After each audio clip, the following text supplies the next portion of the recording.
आपके लिए यह एक भाव आना चाहिए और यह संदेश आपको हर किसी को देना चाहिए कि इस भारत का नाम भरत भगवान ऋषभ देव के प्रथम अग्रज ज्येष्ठ पुत्र भरत चक्रवर्ती के नाम से चलता है और उसी नाम से भारतवर्ष जाना जाता है। आपको इस बात का गौरव होना चाहिए और इस बात का प्रवाह आगे बढ़ाना चाहिए ताकि आपकी संतानें ये प्रश्न ना करें कि जैन धर्म कितना पुराना है। जैन धर्म कितना पुराना है, इसका एक साइलेंट मैसेज अगर आपको देना है तो आप सिर्फ जगह जगह पर इस प्रकार का फोटो लगा करके लिखवाइए, भगवान ऋषभ देव के पुत्र भरत का भारत। जो भी पढ़ेगा अपने आप समझ में आ जाएगा। भारत कहां से शुरू हुआ? भरत से शुरू हुआ। और भरत किसके पुत्र थे? ऋषभ देव के पुत्र थे। और ऋषभ देव कहां से शुरू हुए? तो युग की आदि से शुरू हुए। कौन से तीर्थंकर थे? तो सबसे पहले तीर्थंकर थे।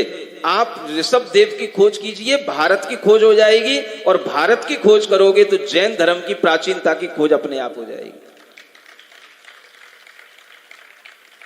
यह बात आपको केवल जैन शास्त्रों के माध्यम से नहीं कह रहा हूं, जितने भी हिंदू शास्त्र हैं, सनातन परंपरा के जो शास्त्र हैं, चाहे वो श्रीमद् भागवत गीता का बात हो, चाहे वो विष्णु पुराण हो, चाहे अग्नि पुराण हो, हर पुराण में ये बात लिखी हुई है कि भगवान ऋषभ देव के प्रथम पुत्र भरत के नाम से यह भारतवर्ष का नाम पड़ा हुआ है।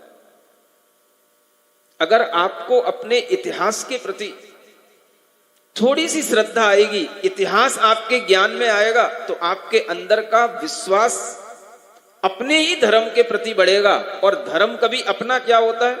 धर्म तो वास्तविक होता है। वास्तविक धर्म के प्रति अगर हमारी श्रद्धा बनेगी तो हम अनेक तरह की मिथ्या प्रपंचों से अपने आप को अपने आप बचा लेंगे। यह कार्य आज लोगों को करना चाहिए। हमें यह सिद्ध करने की जरूरत कहां पड़ती है कि जैन धर्म कितना प्राचीन है, तीर्थंकर कितने प्राचीन है। यह पंच कल्याणकों के माध्यम से भी इसी बात का संदेश दिया जाता है, लेकिन लोगों की समझ में नहीं आता। तब हमारे मन में विचार आया कि आपको जगह जगह पर इस तरह की फोटो फ्रेमिंग करके लगानी चाहिए, या इस तरह के मॉन्यूमेंट्स बना करके जो है कहीं अपने चौराहों पर या अपनी जो भी कोई आपकी पर्सनल प्रॉपर्टी है, जहां पर घर हो, लॉन हो, कोई किसी भी तरीके का गार्डन हो, कोई भी कॉलोनी की जगह हो, वहां पर यह मैसेज होना चाहिए, भगवान ऋषभ देव के पुत्र भरत का भारत। यह भारत के प्रति आपकी सच्ची आस्था कहलाएगी और इसी के माध्यम से आप अपनी संस्कृति का प्रवाह बनाए रखेंगे।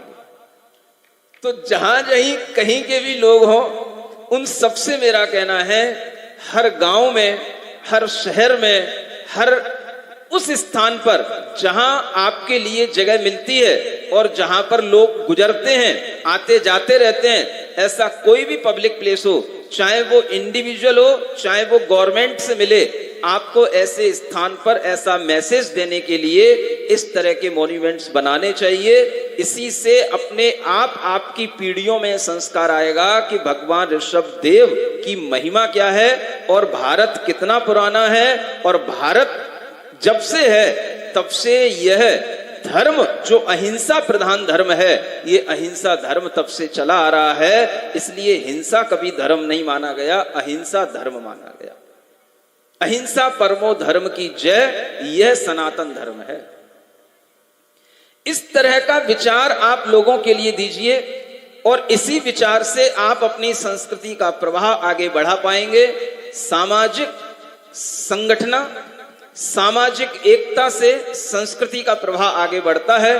जिस तरह से आप समाज के आसपास के लोग अपनी सामाजिक संस्कृति का परिचय एक दूसरे के महोत्सवों में जाकर के दिया करते हैं, उसी तरह से आप यह कार्य प्रारंभ कीजिए कि हमें अपनी सामाजिक संस्कृति का प्रभाव बनाए रखने के लिए भगवान ऋषभ देव को केवल पंच कल्याणक में याद नहीं करना, हमेशा उनका नाम हमारे दिमाग में आते जाते कहीं ना कहीं दिखाई दे। हम जिस घर में भी रहें उस घर में भी हमारे घर में एक एक फोटो फ्रेमिंग होनी चाहिए, जिसमें यह अखंड भारत और उस अखंड भारत में भरत चक्रवर्ती का चिन्ह और वह ऊपर लिखा हुआ भगवान ऋषभ देव के पुत्र भरत का भारत लिखा हुआ है, यह आपके घरों में भी एक फोटो फ्रेमिंग होनी चाहिए। और ये सब अगर आप करेंगे तो आप मानिएगा कि जो आप करोड़ों रुपए इन पंच कल्याणकों में खर्च करते हैं, उससे भी ज्यादा आपकी पीढ़ियों में धर्म का प्रवाह, धर्म के प्रति गौरव, धर्म का संस्कार केवल उस एक फोटो से आएगा और उस एक मैसेज से चला जाएगा।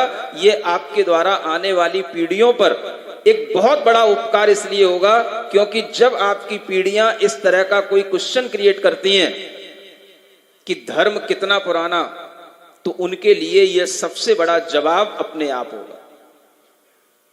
और यही जवाब उनके अंदर एक श्रद्धा पैदा करेगा, विश्वास पैदा करेगा कि अगर हम भगवान ऋषभ देव की पीढ़ी के हैं, हम अगर तीर्थंकरों के कुल के हैं, तो हमारा अस्तित्व आज का नहीं है, बहुत पुराना है। और इस अस्तित्व के साथ जब आप चलेंगे तो आपके अंदर अहिंसा की भावना प्रबल बनेगी, आप हिंसा से अपने आप को बचा पाएंगे।